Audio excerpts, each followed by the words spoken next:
성도님들 누구나 다 젊음이라는 걸 좋아합니다. 젊은 걸 싫어하는 분은 아마 아무도 없을 겁니다.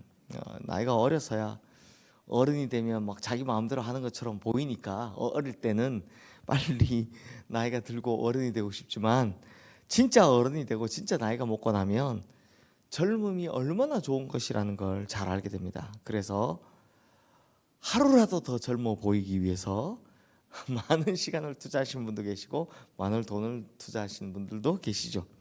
그런데 이 시편 92편의 저자는 나이가 들어도 청정하고 젊음을 유지할 수 있는 비결을 우리에게 알려줍니다. 야, 이거 신기하지 않습니까? 우리 14절 말씀 한번 보십시오. 함께 읽겠습니다. 그는 늙어도 여전히 결실하며 진액이 풍족하고 빛이 청청하니. 늙어도 여전히 결실하고 진액이 풍성하고 빛이 청청하다라고 합니다. 늙었는데 어떻게 이런 일이 일어날 수 있을까 싶죠. 이게 참 시간의 역설이 아닐 수 없습니다. 하지만 이럴 수만 있다면 하루 젊어 보이려고 한 1년 젊어 보이려고 그렇게 돈 투자하고 시간 투자하는데 말이죠. 이렇게 할 수만 있다면 우리는 우리의 모든 걸 주고서라도 다 이렇게 하려고 할 겁니다. 그런데 시인은 하나님 안에서 이런 젊음을 누리고 유지할 수 있는 비결이 있다라고 이야기를 합니다. 그것도 3가지나 말이죠. 그러면 먼저 하나로 붙어있는 1절부터 3절 말씀 우리 함께 읽어보겠습니다. 지존자여 시편금과 비파와 수금으로 여호와께 감사하며 주의 이름을 찬양하고 아침마다 주의 인자하심을 알리며 밤마다 주의 성실하심을 베품이 좋으니이다. 자, 성도님들, 시편 92편의 표제어가 뭐라고 써 있습니까? 안식일의 찬송시라고 써 있습니다. 즉 안식일에 주님의 전에 올라오는 하나님의 백성들이 하나님의 이름을 찬양하고 하나님을 높여드리는 감사 찬송시더라라는 겁니다. 무슨 시요? 감사 찬송시더라라는 겁니다. 즉 우리가 젊음을 유지할 수 있는 비결은 항상 찬양하고 항상 감사해야 한다는 겁니다. 아침마다 주의 인자하심을 찬양하고 밤마다 주님의 성실하심에 감사하는 이것이 우리의 젊음을 유지할 수 있는 가장 중요한 비결이다라고 시인은 알려주고 있습니다. 여기까지 듣고 나면 에이 뭐 특별한 거 없네 또 다 아는 거네 라고 생각할 수 있으시겠지만 이게 논리적으로 보면 수긍이 가는 면이 있습니다.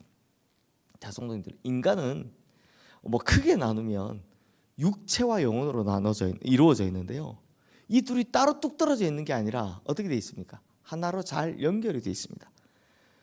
그래서 특히 영혼의 상태가 어떻게 드러납니까? 우리의 육체에 드러납니다. 그래서 이걸 우리 한국 사람들이 뭐라고 표현했냐면 얼굴이라고 표현했습니다. 얼의 굴이다, 얼의 꼴이다. 어디가요? 이게. 그래서 영혼이 어두우면 어디가 어둡습니까? 얼굴이 어둡습니다.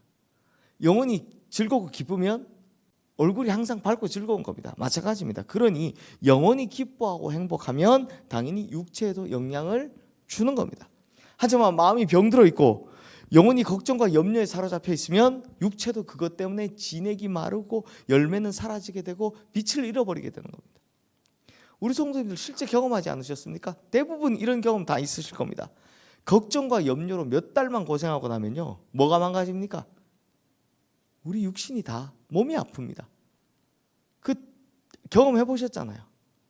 그러므로 우리가 젊음을 유지하기 위해서, 이게 제가 그냥 잡기를 젊음을 유지하기 위해서라고 했는데, 우리의 영혼이, 우리의 육신이, 우리의 인생이 이렇게 정말 마르지 않는 셈처럼 살아가기 위해선 항상 하나님 앞에서 찬양하고 감사하는 것이 얼마나 중요한지, 이게 사실은 우리를 위해서라도 얼마나 중요한지 오늘 이 말씀이 깨닫게 해주는 겁니다.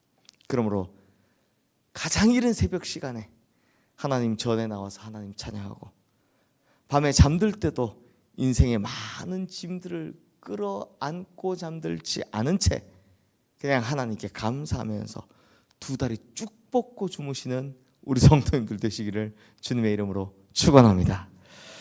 2번째, 우리가 젊음을 유지할 수 있는 비결에 대해서 이 시인은 악에 대한 태도를 이야기합니다. 우리 7절 말씀 함께 읽겠습니다. 악인들은 풀같이 자라고 악을 행하는 자들은 다 흥황할지라도 영원히 멸망하리라. 사실 우리 주변에 있는 악을 우리가 인위적으로 모두 없앤다, 그 말도 안 되는 이야기입니다. 성경에도요, 악은 오늘 말씀에 나오죠, 풀같이 자란다라고 이야기합니다. 풀같이 자란다, 이게 무슨 말입니까? 아무리 베고 베어도 어떻게 됩니까? 사라집니까? 안 사라집니까? 안 사라집니다. 아무리 베고 베어도 장마철이 되고 나면 또 이만큼 자라있는 풀입니다. 잠깐만 눈 돌리고 있으면, 전 시골에서 자랐잖아요. 진짜 조금만 눈 돌리고 있으면 사람 키보다 더 올라오는 풀입니다. 악도 그렇게 자란다라는 겁니다. 잠깐만 신경 안 쓰면 우리 주변에서 막 이렇게 자란다. 아무리 베고 베도 안 없어지더라. 그러니 악에 대한 뭐 결벽증을 가진 것처럼 하시는 분들이 계시죠. 그래서 이 세대의 뭐 악을 향해서 막 너무 스트레스 받는 겁니다. 그런데요, 하나님이 이미 말씀하셨습니다. 뭐라고요? 악은 당연히 우리 주변에 존재하는 거고, 여전히 성장하고 여전히 흥왕하고 있는 게, 악인들이 흥왕하는 게 당연하다. 성경은 우리에게 이미 말씀해 주고 있는 겁니다. 그럼 우리가 실망해야 됩니까? 그럴 필요가 없죠. 성경은 하나를 더 말씀해 주고 있습니다. 뭡니까? 악인은 반드시 망한다, 멸망한다라는 겁니다. 우리가 악을 처단하지 않아도, 악을 할 수도 없습니다. 우리가 무슨 힘으로 악을 처단합니까? 악과 우리가 싸우면 우리가 지는데 누가 처단하십니까? 하나님이. 그래서 주님의 날에 올 때, 그 심판 날이 올 때 하나님의 손에 의해서 악은 반드시 다 패망하고 뽑혀나가게 돼 있는 겁니다. 그러니 여기에 대해서 우리는 고민할 필요가 없습니다. 그것이 오늘 시편도 잘 나옵니다. 우리 9절 말씀 함께 읽겠습니다. 여호와여, 주의 원수들은 패망하리이다. 정령 주의 원수들은 패망하리니 죄악을 행하는 자들은 다 흩어지리이다. 이렇게 악이 망하게 되는 것이 상식이고 법칙이다라는 겁니다. 그러므로 성도님들, 우리 주변에 있는 여러 악인들 잘 되는 것 때문에 거기에 힘겨워하지 마시고 스트레스 받지 마시길 바랍니다. 성경이 말하는 젊음을 유지하는 비결은 뭡니까? 저 어차피 놔둬도 끝난다 라고 생각하는 겁니다. 물론 우리 주변에 보면 참 별의별 악인들 많습니다. 별의별 사람들 많습니다. 하지만 세상의 악이 지금은 우리 키보다 한 길도 높이 자라는 풀과 같다 할지라도 하나님의 불꽃이 임하는 그날에는 다 잘려 아궁이에 태워지는 형편이다 라는 겁니다. 그러니 악에 대해서 너무 마음 쓰지 마시고요. 그런다고 또 우리가 악한 길로 가면 됩니까? 안 됩니까? 안 됩니다. 지난 주일 설교 기억하시죠? 그러므로 주의 길을 곧게 걸어가시는 우리 성도님들 되시기를 주님의 이름으로 축원합니다. 세 번째, 우리가 젊음을 유지할 수 있는 비결은요, 내가 있어야 할 자리가 어디인지를 깨닫는 겁니다. 우리 13절 말씀 함께 읽겠습니다. 이는 여호와의 집에 심겼으며 우리 하나님의 뜰 안에서 번성하리로다. 자, 성도님들, 여호와의 집에 심겼다라는 말은 우리가 뭐다라는 표현을 하고 있는 겁니까? 심기는 거는,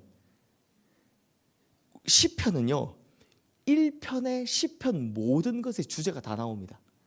시편에 보면 우리는 어디에 심긴 뭐라고 합니까? 시냇가에 심긴 나무라고 합니다. 네, 성도님들, 시편에 참 자주 나오는 표현이죠. 특히 시편 1편에 나오는 건데, 우리 시편 1편에 봤습니다. 뭘 봤습니까? 악인은 바람에 나는 겨와 같다. 하지만 복 있는 사람은 시냇가에 심겨진 나무와 같다라고 말씀드렸습니다. 즉 하나님 가까운 곳에 뿌리 내린 사람, 여호와의 집에 심겨진 사람은 그 영원히 마르지 않고 영원히 진액이 풍족하고 그 빛이 영원히 푸르고 청청하기 마련이라는 겁니다. 왜요? 겨의 특징이 뭐였습니까? 성도님들 기억하십니까? 바람에 날아다니는 자유가 있지만 결국 뭐가 없습니까? 공급해주는, 영양분을 공급해주는 게 없기 때문에 그 겨의 결론은 뭐다? 자유롭게 보이지만 말라 죽는 게 끝이다. 그게 결론이다. 그런데 시냇가에 심긴 나무는 뭐 움직이지도 못하고 왠지 모를 내가 왜 이렇게 하나님 말씀에 속박을 받아야 되고 내가 왜 이렇게 죄책감을 가져야 되고 막 이렇지만 결국 뭐라고요? 바로 옆에 하나님이 계시기 때문에 끊임없이 양분이 공급되니까 열매 맺는 인생이 되더라. 이게 시냇가에 심은 나무, 이게 시편의 이야기 아닙니까? 악인들은 저렇게 마음대로 살고 마음대로 흥황하고 하지만 걱정할 거 없다. 우리는 지금은 좀 어려워 보일지라도 결국 열매 맺는 인생은 누구 인생이다? 마르지 않는 인생은 누구 인생이다? 시냇가에 심긴 나무의 인생이다. 이게 시편의 주제입니다. 오늘도 마찬가지입니다. 여호와의 집에 심겼다. 끊임없이 하나님의 은혜가 공급된다는 겁니다. 끊임없이 하나님의 축복이 공급된다는 겁니다. 그러니 우리는 마르지 않는다는 겁니다. 청청한 인생을 산다는 겁니다. 그러므로 우리 성도님들, 우리의 근원이 하나님과 닿아 있어서 싱싱한 열매 맺는, 많은 열매 맺는, 좋은 열매 맺는 즐거움 속에서 항상 살아가시기를 주님의 이름으로 축원합니다. 이 시간 오늘 주신 말씀 기억하며 우리 함께 기도하겠습니다.